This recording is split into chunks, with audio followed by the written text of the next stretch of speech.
Dia adalah anggota terkuat dan paling brutal dari keluarga Shadow, klan pembunuh dan mata-mata bermasalah yang melakukan segala jenis pekerjaan kotor. Setelah mendedikasikan seluruh hidupnya untuk keluarga, Sal Cooper dikhianati. Salah satu bangsawan menuduhnya melakukan pengkhianatan dan konspirasi, dan karena itu dia dijatuhi hukuman mati dengan 100 tebasan pedang di punggung. Dengan kata lain, dia diperdaya oleh keluarga dan tuan yang dia percayai. Pada akhirnya dia mati secara tidak adil, namun beruntungnya dia terlahir kembali ke masa lalu dengan dendam membara. Meski saat itu dia baru berusia 3 tahun, dia bersumpah akan membalas dendam pada semua orang yang mengkhianatinya dengan membalas perbuatan mereka. Sebelum itu, kisah dimulai dengan Sal Cooper yang telah menjadi bayangan paling berguna bagi keluarga Cooper, namun dia justru dijatuhi hukuman mati oleh anggota lainnya. Saat mengetahui hal ini, dia mencoba melawan, namun mereka menyerangnya dan mengoyak punggungnya dengan bilah pedang. Di tengah semua penderitaan itu, dia berpikir jika ada kehidupan selanjutnya, dia akan membalas dendam pada semua orang. Saat itulah dia terbangun, terbaring di atas tumpukan jerami. Begitu berdiri, dia menyadari segalanya terasa sangat familiar. Salah satu pelayan muncul dan memerintahkannya untuk membersihkan diri karena seseorang akan menjemputnya. Sal menatapnya dengan ekspresi penuh kemarahan, namun pelayan itu tanpa ragu menampar wajahnya dan mengingatkannya bahwa dia hanyalah bocah nakal. Tergeletak di lantai, dia melihat pantulan dirinya di air dan seketika menyadari bahwa dia telah kembali ke masa lalu saat dia baru berusia 3 tahun. Di kehidupan sebelumnya, dia telah menanggung pelatihan paling kejam dan membumi hanguskan seluruh kota. Setelah pembantaian tak terhitung demi kemenangan keluarga, dia mengira akan disambut dengan rasa hormat karena kekuatannya. Namun yang dia dapatkan hanyalah 100 tombak yang menghujam punggungnya. Itulah saat dia menemukan kebenaran tentang para Shadow. Tuan yang dia percaya mengungkapkan bahwa dengan menjadi Shadow, Sal telah mengikat sumpah. Semua kekuatan yang dia peroleh akan ditransfer ke tuannya, dan luka apapun yang diderita sang tuan akan dirasakan oleh Sal, hal paling tidak adil yang bisa dibayangkan. Mendengar ini, Sal yang murka menyerang tuannya dengan pedang, namun luka itu justru kembali padanya, dan itulah saat mereka memahami arti sebenarnya dari sumpah terkutuk itu. Kekuatannya telah dicuri dan punggungnya dikoyak. Karena hal ini, di kehidupan baru ini, dia bersumpah tidak akan membuat kesalahan yang sama. Namun saat itu perutnya keroncongan karena kelaparan seolah belum makan selama lebih dari 3 hari. Sambil melihat tikus kecil lewat, dia teringat bahwa di medan perang, makanan favoritnya justru adalah tikus. Saat berpikir untuk menangkapnya, seseorang membuka tirai dan memanggilnya Sampah, mengatakan bahwa Tuan Muda Alan ingin menemuinya. Sal dibawa pergi sambil merenung bahwa pada saat inilah dia dipilih untuk menjadi salah satu Shadow. Kemungkinan besar di periode inilah dia dikutuk oleh sumpah tersebut, tapi kali ini dia tidak akan membiarkannya terjadi. Tiba-tiba, Sal menggigit tangan pria yang memegangnya. Penyerang itu mencoba menghempaskannya dan memanggilnya anjing liar. Pria lain datang dari belakang dengan pukulan kuat, namun Sal merunduk dan menghindar. Dia memanfaatkan kesempatan itu, merebut pedang musuh yang lengah dan menebas lengannya, memperingatkan agar tidak meremahkannya. Dia siap memulai balas dendamnya terhadap keluarga Cooper. Setelah itu, kisah tentang sumpah bayangan dijelaskan. Itu adalah sihir darah kuno di mana sang tuan membayar dengan darahnya sendiri untuk mengubah seseorang menjadi seorang Shadow. Sang bayangan tidak bisa melukai tuannya dan harus menderita menggantikannya. Terlebih lagi, semua pertumbuhan yang dialami sang bayangan akan ditransfer ke tuannya, yang berarti ini praktis adalah kontra perbudakan. Metode kejam ini menjaga ketertiban kekaisaran selama ratusan tahun. Salah satu ksatria ditampar wajahnya saat Tuan Muda Alan memanggilnya Sampah karena merasa terintimidasi oleh seekor anjing liar. Alan Cooper adalah calon kepala keluarga. Pria itu meminta maaf kepada Tuan Muda, dan Alan pergi setelah mengatakan bahwa Sal telah berani menyentuh orang-orangnya. Karena alasan itu, dia dengan sadis memerintahkan agar Sal dikurung di ruang bawah tanah. Anggota lain setuju sampai sebuah suara memerintahkan Alan untuk menunggu. Itu adalah Hera Cooper, sang matriark keluarga.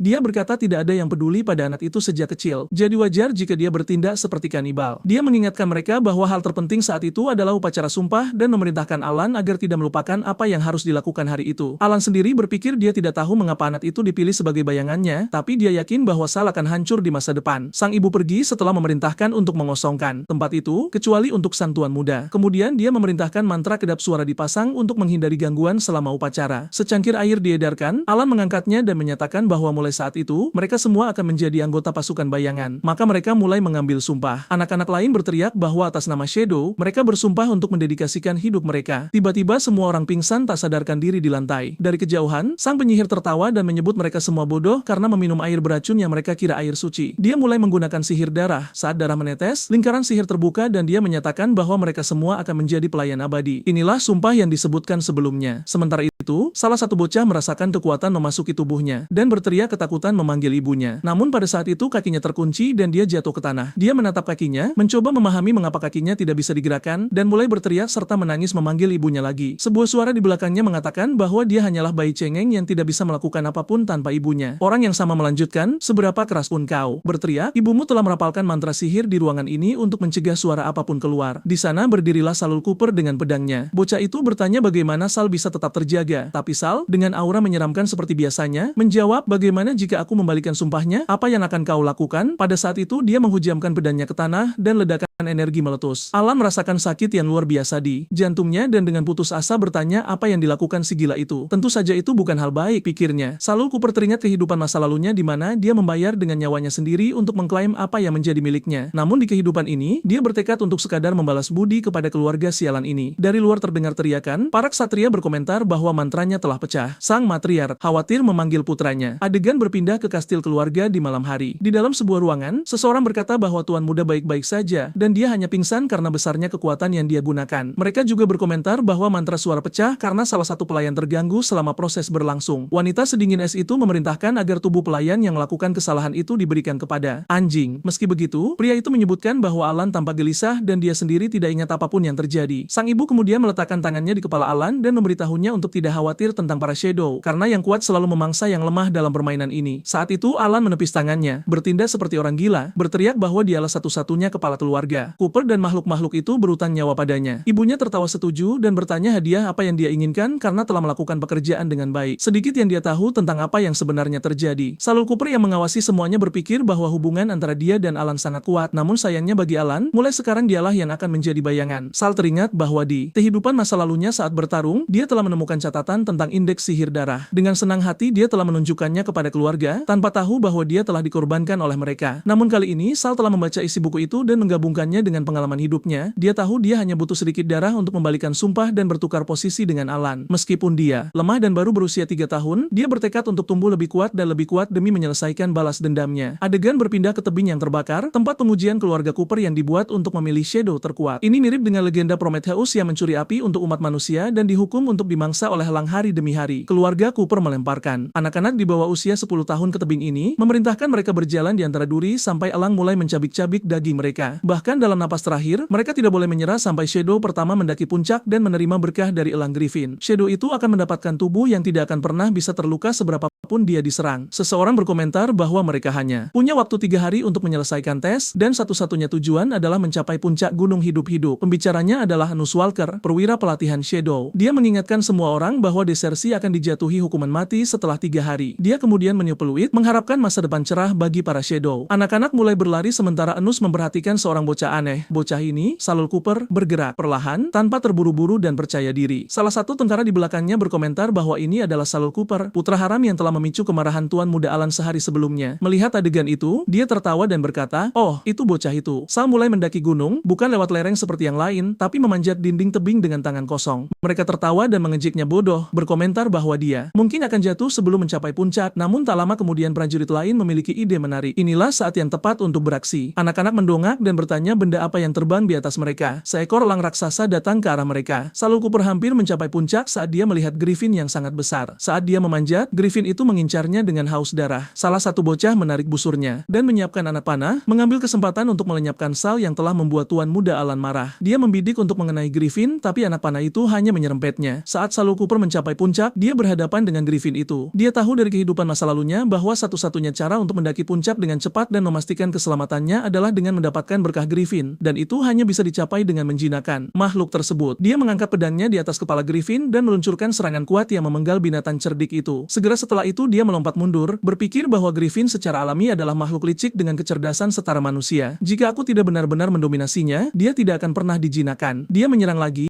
fokus menggunakan teknik Shadow Blade bentuk ketiga, Cut. Namun, Griffin itu membuka mulutnya dan melepaskan serangan angin dahsyat yang berputar di udara. Kekuatannya begitu besar hingga menghempaskan Saul Cooper dari tebing. Untungnya, dia berhasil berpegangan dengan satu tangan dan dengan susah payah memanjat kembali. Dia menyadari telah ceroboh. Dengan fisik anak 3 tahun yang masih terbatas, dia tahu dia akan terlempar jauh bahkan sebelum bisa mendekati Griffin itu. Saat itulah dia melihat sebuah peluang. Dia bisa mencapai gua terdekat. Sementara dia memikirkan hal ini, Griffin sudah menyiapkan serangan lain dari mulutnya yang meluncurkan bola-bola angin kuat. Saul Cooper berlari menghindar dari sisi ke sisi. Tahu bahwa di setiap bola, kekuatan anginnya meningkat, dan jika Griffin meluncurkan bola ke 10, bahkan 100 pejuang pun tidak akan bisa lolos. Pada saat itu, Sal punya ide cemerlang. Dia memutuskan untuk berhenti menghindar dan menghadapinya secara langsung. Dia menggunakan kekuatan angin untuk melontarkan dirinya ke dalam gua, dan begitulah, dia meluncur langsung ke dalam gua. Di dalam, untuk menghemat energi, dia mengaktifkan sumpah bayangan, menyerap kekuatan sekutunya, Tuan Cooper, yang jatuh ke tanah karena kelelahan. Ini adalah salah satu keuntungan memiliki Shadow. Mengambil kesempatan tersebut, Sal merangsek lebih dalam ke gua. Griffin yang gigih terbang mengejarnya, menyatakan bahwa seberapa jauh pun dia lari, dia tak akan bisa lolos. Saat Griffin mencapai pintu masuk gua, ia menatap Sal dengan serius dan bertanya apa yang terjadi. Sal Cooper, dengan dingin dan penuh perhitungan, menahan anak Griffin yang baru menetas di ujung bilah pedangnya. Sedikit orang di dunia yang tahu bahwa Griffin kuat lahir dengan sayap patah namun mampu terbang. Griffin raksasa itu bertanya apa yang ingin dilakukan Sal pada anaknya, tapi dia menjawab bahwa dia tidak berniat menyakitinya. Sebaliknya, dia bisa menyembuhkan sayap si anak dan membantunya terbang. Namun ada satu syarat. Di bawah sana, beberapa penjaga berkomentar tidak ada suara lagi, dan berasumsi bahwa Sal telah dimangsa oleh Griffin. Mereka pergi dengan puas, berpikir Tuan Muda Alan akan senang dengan berita itu. Namun pada saat itu, kekuatan besar melonjak di belakang mereka. Sal Cooper sedang menunggangi Griffin, yang mulai menyerang para penjaga sebagai bagian dari kesepakatan. Griffin bertanya pada Sal tentang misi mereka selanjutnya. Dia menjawab dengan serius, "Bawa aku ke kerajaan rahasia di ujung utara pegunungan, Tanah Batu." Di depan pintu raksasa, Griffin memberitahunya bahwa sesuai kesepakatan, Sal bisa mengambil pedang Perseus atau benda serupa. Sebagai imbalannya, Sal akan membantu Griffin mendapatkan darah Muse yang bisa menyembuhkan anaknya. Sal tersenyum mengatakan itu bukan masalah, tapi tujuan aslinya bukanlah pedang suci maupun membantu Griffin. Apa yang sebenarnya dia inginkan adalah sesuatu yang sama sekali berbeda. Saat mereka membuka pintu, mereka dihadapkan pada kepala raksasa penuh ular, Medusa. Di sekelilingnya terdapat patung-patung raksasa. Sal memikirkan bagaimana di kehidupan masa lalu Alan saat berusia 12 tahun, permaisuri telah mengirim pasukan Shadow untuk mengambil pedang Perseus. Mereka menghadapi Medusa yang kekuatannya mengubah makhluk hidup menjadi batu. Sebagai hasilnya, banyak Shadow mati, tapi Alan, dengan bakatnya berhasil mengambil pedang itu dan menjadi orang pilihan, mendapatkan sumber daya serta bawahan setia, semuanya dengan mengorbankan anak-anak yang tewas. Di kehidupan ini, Sal bertekad untuk tidak membiarkan Alan mengklaim pedang itu lagi. Griffin bertanya di mana pedang dan darah Medusa berada. Dia juga melihat beberapa batu hancur di lantai dan ingin tahu alasannya. Pada saat itu, pintu terbanting menutup. Suara gemuruh itu mengejutkan Griffin. Dia bertanya apakah Sal sedang mempermainkannya, tapi Sal dengan ekspresi serius hanya bergumam, "Di belakangmu." Patung-patung dan Medusa bergerak mendekati mereka. Griffin menggunakan seluruh kekuatannya, menyerupai raksasa berotot, dan mulai bertempur melawan patung-patung itu. Sementara itu, Sal berlari sambil merenungkan bahwa patung-patung ini bisa membangun kembali diri mereka sendiri. Saat jatuh ke tanah, dia teringat bahwa ketiga patung ini tidak memiliki organ dalam, persis seperti Graeae bersaudara dari mitologi yang berbagi mata dan gigi yang sama sebagai putri Dewa Laut. Mereka memiliki kemampuan untuk mengendalikan air. Tiba-tiba gua mulai dipenuhi air. Gelombang besar menerjang ke arah Sal dan sang Griffin. Griffin yang cemas berteriak pada Sal bahwa jika terus seperti ini, seluruh tempat akan runtuh dan mereka berdua akan mati. Sal bertanya apakah ada sesuatu yang tertulis di rune di dinding, tapi di dalam hati dia tertawa. Dia tahu alam rahasia ini akan runtuh, tapi dia juga tahu rute pelarian rahasia dari gua itu, rahasia yang dia temukan di kehidupan sebelumnya. Namun tingkat kehancuran ini belum cukup. Sal Cooper berlari ke sisi lain dan berteriak pada Griffin, "Hei Griffin, rune di sana, hancurkan matanya di atas sana untuk menghentikan serangan." Griffin tampak serius dan menjawab, "Baiklah." Pada saat itu dia bergegas untuk melepaskan mata tersebut. Setelah itu, patung-patung itu membeku dan menatap tajam. Mereka mulai berteriak saat Griffin berkomentar bahwa makhluk-makhluk itu telah berubah menjadi air dan jatuh ke bawah. Sal kemudian menjelaskan rune itu. Mereka mengatakan Perseus hanya menemukan lokasi Medusa setelah mencuri mata dari Graeae bersaudara. Mata itu adalah kelemahan mereka. Griffin dengan tidak sabar bertanya, "Lalu pedang dan darah itu Sal, di mana mereka?" "Pedang Perseus ada di sana, tepat di samping mereka." Pedang yang sama yang digunakan untuk memenggal Medusa, menumpahkan darah merah dan hijau. Darah merah, menurut legenda, bisa meracuni semua jiwa yang hidup hingga mati. Sedangkan darah hijau bisa menyembuhkan penyakit apapun. Tapi itu hanya cerita dari alam rahasia ini. Ada misteri lain, kemunculan pedang Perseus dan kebangkitan Medusa. Begitu pedang itu muncul, Medusa pun bermanifestasi, kini hidup kembali dan maju menyerang mereka berdua. Dia sangat besar dengan rambut ularnya yang bergerak cepat ke arah mereka. Sal Cooper mulai berlari sambil berteriak, "Oke, kurasa sudah waktunya aku pergi." Karena sekali diaktifkan, patung Medusa tidak akan berhenti sampai kepalanya dipenggal dengan pedang Perseus. Namun saat dia mencoba melarikan diri, salah satu ekor ular mengarah padanya, memaksanya menghindar ke sisi lain. Medusa mengawasinya dengan dingin, tidak mengerti situasinya. Dia berteriak, "Griffin, di mana kau?" Griffin yang cerdik ternyata sudah menyusut ukurannya dan bersembunyi sambil berkata, "Aku sadar tidak akan mudah menghadapi ini dan aku juga tidak ingin mati." Sal tahu situasinya gawat, tapi untungnya dia sudah menyelesaikan alam rahasia ini di kehidupan sebelumnya. Dia tahu apa yang perlu dilakukan. Pertama, dia harus mengambil perisai dari ksatria meja bundar yang ada di depan. Dengan perisai itu, dia bisa menggunakan pantulannya untuk menghindari menatap langsung ke mata Medusa, dan di saat yang sama melindungi dirinya dari serangan visualnya yang mirip dengan sinar mata Superman. Bahkan meski memegang perisai dengan kuat, dampaknya begitu dahsyat hingga Sal terlena terlempar jauh. Dia merasa perisai saja tidak akan cukup dan yang lebih buruk lagi, jalan keluar telah hancur. Dia berlari sambil merenung bahwa dengan tingkat bakatnya saat ini, bertahan hidup akan sulit. Tapi dia harus mencoba. Lagi pula, dia berada di kehidupan yang berbeda dari yang terakhir. Saat dia meletakkan tangannya di pedang Perseus, Sal berhasil menghunusnya. Namun di saat yang sama, seekor ular menembusnya. Dia bertanya-tanya apa yang terjadi saat wajah Medusa muncul di depannya. Dia teringat kehidupan masa lalunya saat Alan Cooper mengatakan bakat peringkat D-nya tidak berguna. Alan menyalitnya, dan Sal dikhianati olehnya. Pada saat itu, saat Medusa menatapnya, sebuah kekuatan mulai memancar dari tubuhnya. Bahkan sang Griffin pun tidak tahu apa yang sedang terjadi, tapi sesuatu sedang berubah dalam diri Sal. Tiba-tiba, kepala Medusa menggelinding ke tanah, terpenggal. Lalu Cooper merasa seperti sedang berubah menjadi sesuatu yang agung dan mengerikan. Saat dia mengumpulkan darah Medusa, dia teringat bahwa di kehidupan sebelumnya, dia memiliki bakat pedang yang bisa mencapai peringkat S atau lebih tinggi. Namun sang matriar telah menggunakan sihir untuk merampas bakat itu dan memberikannya kepada Alan. Dia menertawakan ironi dari semua ini karena segalanya menjadi semakin menarik. Griffin yang masih tidak mengerti apa yang terjadi hanya mengambil kesempatan untuk kabur. Lalu Cooper yang kini semakin gila berteriak pada Griffin, "Hei, apakah kepalamu lebih keras daripada batu?" Griffin yang bingung dan tidak mampu memahami tidak berkata apa-apa. Namun beberapa saat kemudian mereka berdua terbang keluar dari gua. Griffin berpikir bahwa Sal hanya memanfaatkannya untuk menghancurkan alam rahasia itu sejak awal. Tapi karena dia masih bisa menyembuhkan putranya, dia memutuskan untuk membiarkannya. Sementara itu, Medusa di bawah reruntuhan tampak bergejolak. Tidak pasti apakah dia benar-benar terbangun, tapi sesuatu yang aneh sedang terjadi. Griffin yang kini berada di puncak gunungnya berbicara kepada Sal Cooper dengan penuh rasa terima kasih. Dengan gelar Griffin, ia memberkati Sal agar tubuhnya tidak akan pernah terluka seberapapun dia diserang. Tubuh Sal mulai menguat dan luka-lukanya mulai sembuh. Dia pikir ini bagus, tapi untuk sekarang dia perlu menyembunyikan bakat pedang peringkat S-nya untuk menghindari perhatian yang tidak diinginkan. Sal menyerahkan sebuah botol kecil kepada Griffin, menyuruhnya memberikannya kepada si bayi agar sayapnya sembuh. Setelah itu, bayi Griffin yang meminum cairan tersebut mulai terbang melintasi langit. Griffin terharu melihat bayinya akhirnya terbang. Mengawasi bayi itu di udara, Lalu Cooper berkomentar, dia mungkin sudah tahu cara terbang sekarang, tapi jika dia tidak menerima seorang majikan sebelum mencapai usia dewasa, dia hanya akan menjadi burung biasa. Griffin bertanya apa maksudnya, tapi Sal hanya menawarkan nasihat sebagai orang asing yang lewat. Griffin kemudian menyadari bahwa Sal benar. Jika majikannya tidak memberi makan otak manusia setiap hari kepada si bayi, ia tidak akan pernah membangkitkan kecerdasannya dan tumbuh lebih kuat. Namun sang majikan telah meninggal ratusan tahun yang lalu dan sang Griffin tidak tahu di mana menemukan orang kuat lainnya seperti dia. Dia menatap Sal Cooper dan berkata, "Tolong terima putraku sebagai monster peliharaanmu." Sal hanya tersenyum menyadari bahwa Griffin telah jatuh ke dalam jebakannya. Dia menjawab, "Baiklah, aku akan menerima bayi ini sebagai monsterku, tapi dengan satu syarat, aku ingin semua informasi yang kau miliki tentang Alan Cooper, serta kunci berharga yang bisa membuka tempat di mana keluarga Cooper memuja roh pedang bedes." Malam telah tiba di kastil saat seseorang berteriak karena tidak dapat menemukan penyebab mengapa tuan muda jatuh pingsan tanpa alasan yang jelas dan tidak ada yang tahu mengapa. Seorang pria meminta maaf, menjelaskan bahwa tuan muda memiliki perlindungan dari sumpah bayangan. Lagi pula bayangan-bayangan lain itu membantunya menanggung rasa sakit. Cheryl berpikir itu benar, tapi seluruh situasi ini terasa sangat aneh. Alan sudah seperti ini sejak hari upacara, jadi pasti ada seseorang di balik semua ini. Seorang lelaki tua kemudian menyebutkan masalah mendesak lainnya. Lalu Cooper menempati posisi pertama dalam tes kompetensi seperti yang diharapkan, tapi ada detail. Dia menggunakan Griffin untuk membunuh T dan keponakan Walker, bahkan menjinakkan putra Griffin sebagai monster peliharaan. Wanita itu terkejut hingga tersedak tehnya dan bertanya di mana dia sekarang. Pada saat itu, Lalu Cooper memasuki ruangan. Wanita itu tersenyum dan bertanya mengapa dia membunuh para Walker. Dengan senyuman yang lebih psikopatik, dia menjawab, "Aku melakukannya demi keluargaku. Jika seorang perwira terbunuh oleh anak berusia 3 tahun, dia tidak berharga. Tidakkah Anda setuju?" Nyonya, wanita itu terdiam, dan itulah ekspresi yang ingin dia lihat, kemarahan, ketakutan, dan kebencian. Bahkan jika dia mengeluarkan semua kartunya, dia tidak akan merasa takut. Wanita itu kemudian memerintahkan pelayan untuk menghadiahi Sal mandi di musim semi Eden, yang berfungsi untuk memulihkan tubuh. Dia berterima kasih, namun begitu pintu tertutup, wanita itu menyuruh pelayan untuk mempercepat penelitian. Bakat Sal harus diambil. Aku tidak akan membiarkan bocah ini lolos lagi. Kemudian, Sal berada di musim semi Eden, memikirkan kata-kata Griffin. Sang master sebelum meninggal telah menggunakan sihir terlarang untuk menyegel jiwanya di bawah musim semi Eden. Tujuannya adalah mewariskan ilmu pedang kepada pewaris sejati yang memiliki bakat yang diperlukan untuk mencapai titik itu. Sal harus berenang melalui arus bawah tanah ke sebuah gua di mana kunci akan memandu jalannya. Saat dia berjalan, orang-orang di air berkomentar bahwa dialah yang menempati posisi pertama selama pelatihan. Pada saat itu, dua bocah bernama Biget dan Todd tiba, memanggil Sal si anak haram. Todd mengejek, "Selamat temanku, kau benar-benar berlari hari ini, bukan?" Sal teringat bahwa di kehidupan masa lalunya, kedua orang ini adalah hantek Alan yang melakukan apa saja untuk mendapatkan apa yang mereka inginkan. Saat Todd mencoba memukulnya, Sal menangkap tangannya dan memelintirnya, menunjukkan sedikit kekuatannya. Biget yang ketakutan mencoba menyerangnya dengan pisau namun, akhirnya malah menikam temannya sendiri karena Sal menggunakannya sebagai perisai manusia. Terkejut, Todd jatuh ke sungai dan sihir musim semi mulai berpengaruh. Sal berpikir Griffin benar untuk memperingatkannya tentang bahaya air. Dia perlu menemukan cara untuk mencapai dasar tanpa menyentuhnya. Pada saat itu, Sal mendengar seseorang berteriak minta tolong dan Bigiat menyeret seorang gadis lewat rambutnya, mengatakan dia tidak berguna. Melihat adegan itu, Sal bertanya apakah namanya Andrea. Saat ksatria itu mencoba menyerangnya, Sal membelahnya menjadi dua dengan satu serangan. Gadis di lantai itu tidak mengerti apa yang baru saja terjadi sementara yang lain lari mengancam akan melaporkan Sal ke keluarga Ashino. Sal mengulurkan tangannya kepada gadis itu dan bertanya apakah dia baik-baik saja. Andrea yang gugup melihatnya seperti pangeran tampan, tapi dari sudut pandang Sal, dia gemetar ketakutan. Dia meminta maaf karena telah menakutinya dan gadis itu berterima kasih sambil memperkenalkan dirinya sebagai Andrea. Lalu dia menanyakan nama pahlawan yang telah menyelamatkannya. Tentu saja itu adalah raja kita, Salul Cooper, sang ahli tebasan leher. Sal teringat bahwa di kehidupan sebelumnya, Andrea yang menyembuhkan lukanya dan merupakan sahabat terbaiknya yang memiliki bakat sihir yang mengesankan. Mereka bertempur bersama di garis depan dan gadis itu juga mencintainya. Dia berterima kasih lagi karena telah menyelamatkannya dan Sal tersipu berpikir dia sangat lucu. Dia berkomentar, menyelamatkan seorang wanita adalah tugas seorang satria. Dia bertanya apakah dia tahu cara menyeberangi musim semi tanpa menyentuh air. Andrea menjawab, jadi kau menyadarinya juga, musim semi ini memiliki sihir yang menyembuhkan luka, tapi siapapun yang menggunakannya tidak akan bisa lagi menerima jenis penyembuhan lain. Hanya musim semi ini yang bisa menyembuhkanmu. Sal menyadari bahwa ini adalah cara untuk mengendalikan para shadow, memaksa mereka memohon bantuan pada keluarga. Andrea melanjutkan dengan mengatakan bahwa sebagai balasan, dia akan menunjukkan cara masuk tanpa menjadi basah. Dia menggunakan sihir bebek, mantra yang memungkinkan orang berenang seperti bebek tanpa membasahi bulu mereka. Sal merasa namanya bisa lebih baik, tapi pada saat itu para ksatria tiba untuk menangkapnya sebagai pembunuh. Dengan putus asa, Sal meraih tangan Andrea dan melompat ke air, berenang melalui arus bawah tanah. Andrea mencoba memperingatkannya untuk keluar, tapi keduanya terseret ke dalam badai. Kemudian, Andrea mencoba membangunkan Sal di gua yang gelap. Dia melihat sekeliling mencoba mencari tahu apakah mereka berada di tempat yang tepat. Dia memberitahunya bahwa kunci itu akan membuka lokasi rok pedang, tapi tidak ada pintu di sana. Andrea menyarankan agar pintunya perlu dipanggil, jadi dia mengambil kunci itu dan berkata, Kiki, dengarkan panggilanku. Beberapa saat kemudian, kekuatan kunci mulai berputar di sekelilingnya. Namun dua tanaman monster muncul untuk menyerang mereka. Beruntung Sal berhasil menyelamatkan Andrea tepat waktu, dan kemudian sebuah pintu muncul. Itu adalah portal yang menuju ke tempat lain. Dia memanggil Andrea, tapi gadis itu pingsan. Tanpa pilihan, Sal membawanya lewat portal sambil berpikir dia perlu istirahat karena pertempuran mengerikan akan segera dimulai. Begitu dia melangkah melalui portal, dia melihat tempat yang dipenuhi mayat. Di puncak tumpukan itu ada monster kurus yang aneh, yang menoleh dengan wajah mengerikan dan berkata, hari ini aku kedatangan tamu. Makhluk itu menjelaskan bahwa dari jauh, musim semi Eden tampak seperti tempat pengobatan, padahal sebenarnya di sanalah keluarga Cooper membuang selir-selir mereka. Kini dia mengerti nasib sebenarnya. Mereka semua telah menjadi makanan bagi iblis pedang. Pada saat itu, sang monster muncul di depannya dan berkata, itu bau bakat peringkat es. Sal melompat mundur karena terkejut, bertanya-tanya bagaimana makhluk itu mengetahuinya. Monster itu bertanya apakah dia adalah anggota keluarga Wan Cooper, berkomentar bahwa Sal tidak tampak manja sama sekali. Kemudian dia menyerang dengan gila bertanya apakah dia anak haram keluarga. Sal beradu pedang dengan monster yang terus berkata dia tidak akan menyerahkan warisan begitu saja. Tapi Sal percaya diri, dia datang ke sini hanya untuk membunuh makhluk ini. Monster itu menyerang lagi dengan pedang darahnya, membandingkan Sal dengan Blood Cooper. Pertempuran semakin sengit di seluruh ruangan dan Sal berjuang untuk mengikuti ritme. Saat mereka bertarung, monster itu mengejek Sal dengan mengatakan dia hanyalah bocah nakal. Sal yang tergeletak di lantai berpikir bahwa Blood telah menghabiskan banyak kekuatan untuk menyegel jiwanya, dan meskipun sulit, masih ada harapan kecil untuk sukses. Pada saat itu, sebuah salib besar muncul di belakang monster yang panik berteriak untuk mengaktifkan formasi pembatasan darah. Sal menjawab bahwa monster itu sudah mati terlalu lama sehingga tidak tahu bahwa kekaisaran telah mengembangkan cara untuk melawan sihir darah. Dia berkata dia hanya perlu mengambil jantung monster itu. Dia menerjang untuk menyerangnya, namun makhluk itu dengan lidah terjulur berkata dia tidak takut. Sal melompat menjauh saat monster itu menertawakan tindakannya. Sekarang pertempuran akan menjadi serius. Beberapa roh darah muncul dan meskipun Sal membela diri, kekuatan mereka sangat luar biasa. Punggung Sal akhirnya tertebas saat roh-roh itu menyerang tanpa henti. Dia menggunakan perlindungan pedang suci, tapi itu tidak berguna. Dengan sentuhan sederhana, monster itu menghancurkan sihirnya. Makhluk itu kemudian mengangkat Sal di lehernya, mengatakan dia hanyalah tikus yang akan segera dilahap. Sal merasakan mana dan darahnya terkuras sementara monster itu berkomentar bahwa jiwanya mengingatkannya pada ban yang pernah dia lahap sebelumnya. Monster itu membuka mulut raksasanya, siap menelan Sal bulat-bulat. Pada saat itu Sal teringat ibunya yang biasa menidurkannya dan berjanji tidak akan pernah meninggalkannya. Namun suatu hari dia membawakan bunga untuk ibunya, hanya untuk pingsan di tanah saat ibunya meminta maaf dan mengatakan dia akan pergi. Dia memanggilnya, tapi ibunya tidak pernah kembali. Anak-anak lain mengejeknya, memanggilnya monster yang ditinggalkan. Kini dengan lebih serius, Sal menebas tangan monster itu dengan pedangnya. Dia yakin iblis inilah yang bertanggung jawab atas hilangnya sang ibu. Monster itu pulih dengan sihir darah dan melemparkan Sal ke samping, namun merasakan dampak dari serangan tersebut karena telah mengonsumsi terlalu banyak energi. Membutuhkan lebih banyak kekuatan, makhluk itu mulai melahap lebih banyak mayat. Sal muncul kembali bertanya apakah monster itu menikmati makanannya, dan dengan gerakan pedang yang cepat, dia membelah makhluk itu menjadi dua. Saat monster itu jatuh ke tanah, Sal melihat bayangan ibunya memanggilnya. Meski begitu, iblis itu masih hidup dan berpikir ia perlu melahap lebih banyak. Dengan kejam Sal menikamnya lagi. Monster itu mencoba menawarkan agar Sal merasuki pedangnya sebagai roh, namun Sal menolak dan memusnahkan iblis itu untuk selamanya. Dia membiarkan pedangnya jatuh, tahu bahwa kekuatan monster itu akan diserap oleh senjata tersebut. Pada akhirnya itu hanyalah binatang buas lainnya. Namun dalam refleks, Sal teringat kata-kata ibunya yang memberitahunya bahwa dia bukan monster dan dia akan selalu ada di sisinya. Pada saat itu sebuah suara memanggil Sal. Itu adalah Andrea yang berlari ke arahnya dan bertanya mengapa dia berlumuran debu. Dia mulai menyembuhkannya dan Sal teringat bahwa di kehidupan sebelumnya, Andrea menemui nasib yang sama sebagai Tara. Selir, Sal memeluknya, bertekad untuk tidak membiarkan tragedi itu terjadi lagi. Dengan hilangnya roh pedang, para penjaga musim semi ditakdirkan untuk mati. Para pelayan yang telah menyaksikan kekejaman Sal tidak pernah berani mengganggunya atau Andrea lagi. Setelah itu, Sal dituduh oleh sang matriark sebagai penyebab hilangnya roh tersebut, namun tanpa bukti dia hanya bisa mengejarnya. Dia mencoba segalanya mulai dari racun hingga obat-obatan, tapi Sal selalu bertahan. Akhirnya, 4 tahun berlalu. Kini di lapangan latihan, Alan sedang mengalahkan lawan lainnya, mengatakan bahwa pria itu akan mati dengan keterampilan selemah itu. Dua pria menonton dari jauh, Duke Isaac dengan rambut merah dan Duke Leon Cooper. Sementara itu, 4 ksatria maju menyerang Sal. Dia hanya mengangkat pedangnya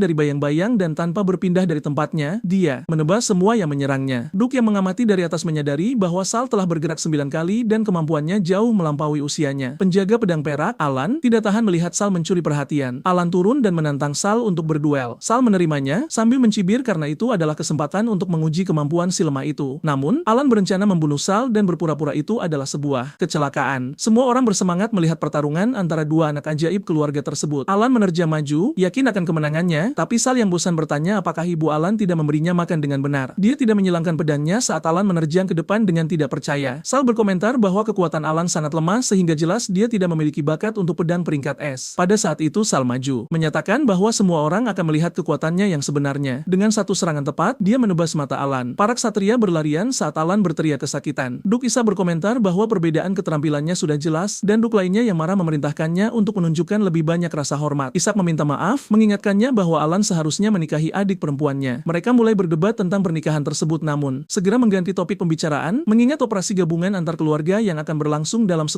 hari. Isaac menegaskan dia tidak menyukai Alan dan saat dia pergi, yang lain mendiskusikan potensi Sal Cooper, putra dari salah satu mantan selir Leon. Leon akhirnya mengerti dari mana bakat pedang luar biasa Sal berasal dan memerintahkan agar bocah itu dipanggil ke ruang belajar. Ketika Sal tiba, Leon mengamatinya dengan cermat sementara Sal tanpa ragu bertanya apa perintah tuannya. Leon di sisi lain merenungkan bakat bocah itu yang tidak bisa diabaikan. Pria itu mengawasi dengan seksama saat Sal bertanya apa perintah tuannya. Dia berpikir dia tidak bisa merasakan bakat bocah itu, mungkin dia sengaja menyembunyikan kemampuannya. Namun jauh di lubuk hati, dia hanyalah bocah yang mudah disingkirkan. Sal kemudian mengumumkan bahwa dalam 10 hari dia akan memimpin tim bayangan ke Kota Kristal bersama dengan keluarga Isaac untuk mengambil telur naga. Dia menyerahkan pada Sal sebuah pedang yang mampu mengaktifkan portal teleportasi. Namun merenungkan bahwa untuk mendapatkan telur itu dia harus menghadapi kemarahan naga. Tetap saja, dia menerima misi tersebut dan mengajukan permintaan tak terduga yang mengejutkan sang master. Keesokan harinya dia, Griffin, Andrea, dan para Shadow berangkat. Andrea berkomentar bahwa sebagai pelayan kelompok, tidak pantas baginya untuk menunggangi Griffin, tapi dia cukup bertanya pada yang lain apakah itu tidak apa-apa. Semua orang dengan ragu menjawab tentu saja tuan, itu tidak apa-apa. Ketika mereka tiba di sebuah bangunan, beberapa orang bertanya-tanya apakah itu tujuan akhirnya. Seseorang menyebutkan bahwa keluarga Cooper tidak menyadari kemuliaan tempat itu, dan kemudian Gloria, adik ketua dan tunangan Alan, memperkenalkan dirinya pada Sal sambil menjabat tangannya. Namun dia mengabaikan gerakan itu dan meminta Andrea untuk tetap bersama Griffin, meyakinkannya bahwa dia akan segera kembali. Gloria terus mengikutinya mencoba memulai percakapan, namun dia hanya berkata bahwa jika mereka tidak mengaktifkan portal saat matahari terbenam, perjalanan itu akan sia-sia. Dia merenung bahwa wanita itu merepotkan, selalu mencarinya untuk berlatih, tapi sekarang dia hanya berdoa agar semuanya berjalan lancar. Di altar formasi, dia memasukkan kedua pedang dan portal kota pun terbuka. Pada saat itu, salah satu pria di belakangnya berkomentar bahwa dia akan menghancurkan keluarga Cooper dan mencuri telurnya untuk keluarga Isaac demi mendapatkan hadiah besar. Sal memerintahkan semua orang untuk segera mundur, namun sebuah ledakan terjadi. Penjaga cahaya, pelindung kota, muncul menakuti para prajurit. Gloria kemudian maju dengan tornsnya yang tajam, dengan berani menghadapi Sentinel. Dia melawan seorang prajurit pengkhianat yang mencoba menyerang sekutunya sendiri, namun segera mendapati dirinya terkepung oleh 2 Sentinel. Sal tanpa ragu mengalahkan mereka semua, meski 4 lainnya mengejarnya. Dia mengangkat pedangnya dan memerintahkan para Shadow untuk membentuk penghalang. Pada saat itu, semua orang menghunjamkan pedang mereka ke tanah dan kekuatan gelap mulai mengepung para Sentinel. Karena kekuatan Shadow selalu menang, Sal Sal maju melancarkan serangan balasan sementara para ksatria yang terkesan berkomentar bahwa Sentinel telah dikalahkan dan bocah ini adalah anak ajaib sejati. Bahkan Gloria terdiam menyaksikan kekuatannya. Setelah pertempuran, Sal menyerap kekuatan kristal, naik ke peringkat Master Pedang Emas. Langkah selanjutnya adalah menempatkan kristal di dalam altar. Saat melakukannya, gempa bumi dimulai dan altar turun, mengungkap jalan ke sarang naga. Lingkungan di bawah sana gelap, dipenuhi telur-telur bersisik. Semua orang kagum dengan jumlah telur naga tersebut, namun menyadari bahwa mereka menarik perhatian naga. Naga itu muncul sambil mengaum dan Gloria serta Sal menyiapkan pedang mereka untuk konfrontasi. Sementara itu, yang lain ditugaskan untuk mengumpulkan telur dan pergi dengan cepat. Pada saat itu, salah satu Shadow memanjat sendirian dengan sebuah telur dan menekan sebuah tombol sesuai perintah kepala keluarga. Hanya mereka yang akan menyimpan telurnya, meninggalkan Sal di belakang. Yang lain memprotes dan Gloria mengkritik tindakan tersebut, mengatakan mereka telah meninggalkan tim. Meski begitu, Sal meluncur menyerang, yakin dia tidak akan mati di sana. Naga itu mengaum dan melemparkannya ke sisi lain lapangan. Gloria mencoba mendekat, namun naga itu melepaskan napas api yang kuat. Dia membela diri dengan pedangnya yang bersinar di bawah sinar rembulan sementara Sal yang terjatuh meminta bantuannya untuk menunda naga itu. Selagi dia mengincar jantungnya. Menyadari kemampuannya sendiri, Gloria maju menghindari serangan naga dan memandu Sal untuk serangan yang tepat. Namun saat dia menoleh padanya, dia melihat bahwa Sal tidak bergerak lebih jauh ke belakang, memulai tarian pedang kehancuran. Dia menyerang beberapa titik di tubuh naga itu, percaya dia telah mengalahkannya. Para prajurit mulai mengejek naga itu, tapi naga itu bangkit kembali mengaum dengan kekuatan penuh. Gloria tidak mengerti bagaimana naga itu masih hidup, tapi kemudian Sal menghunus pedang legendaris Perseus, berdetekat menggunakan seluruh kekuatannya. Dengan Blood Shadow Slash, naga itu diselimuti oleh kabut gelap dan Sal memadatkan kekuatannya, mengubah darah naga menjadi klon. Ini adalah sihir terlarang yang hanya diperbolehkan bagi pemimpin keluarga Cooper. Gloria mengerti dia telah menggunakannya sebagai umpan untuk melemahkan naga, namun dia maju dengan percaya diri karena tidak akan duduk dia menunggu ajalnya sendiri. Dengan satu serangan kuat, dia memenggal kepala naga tersebut. Orang-orang berlarian untuk melihat keadaannya, tapi dia mengarahkan pedangnya memerintahkan mereka untuk tidak mendekat. Kemudian dia memegang wajahnya, merintih kesakitan saat roh naga menyiksa pikirannya, mengatakan dia tidak akan lolos begitu saja setelah perbuatan ini. Untuk mempertahankan kekuatannya, dia harus mengonsumsi daging terus-menerus dan dia menatap ke arah Gloria, menganggapnya sebagai mangsa pertamanya. Dia berjuang melawan insting ini namun akhirnya melompat ke arah Gloria. Pada saat itu Andrea muncul dan menggunakan sihirnya, berhasil menjatuhkannya ke tanah. Andrea